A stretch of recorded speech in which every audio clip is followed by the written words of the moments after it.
njagaliza n'okusiima nnyo n'okwebaza Ssaabasajja Kabaka okwolesebwa okwebuzibwa bwe yalaba nga kigwanidde obwakabaka bwe okuba ne redio. Tuyozayoza bannaffe aba CBS emikutu gyombi abasobodde okukwata obulungi kampuni eno. Obwakabaka twandibadde tutya senga tetwayina redio yaffe gyetwogererako tutuusizaako obubaka bwonna. Ffe mu kkubo lya minisitule y'ebyemizannyo, minisitule y'abavubuka twegazaanyiza nnyo era emizannyo gisobodde okukula mu myaka gino ne tugijjira ddala nga tusobola kukwata n'esiringi 10 mu buvujjirizi mu bannamikago ne tuba nga kati twogerera mu billions.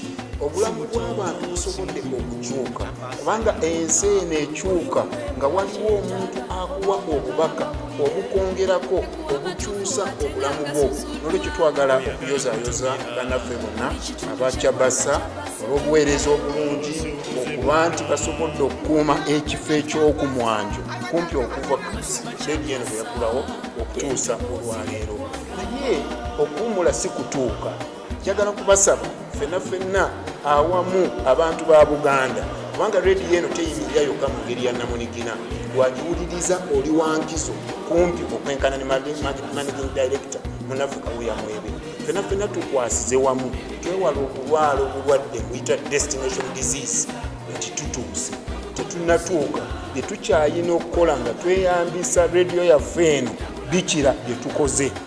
Bulijjo buli weesanga ng'okungiriza nnyo ebyemabega kiba kitegeeza tonnafuba nnyo okukola bikutwala maaso. Nolwekyo amaanyi gaffe amagezi gaffe okwewaayo obwagazi abantu ba Kabaka redio yaffe munywere tugikuze nga tuzimba ekifo kyayo naye ngera tukola bye tuteekeddwa okukola nga bwe tuteekeddwa okukola okusobola okukyusa obulamu bw'abantu ba Kabaka.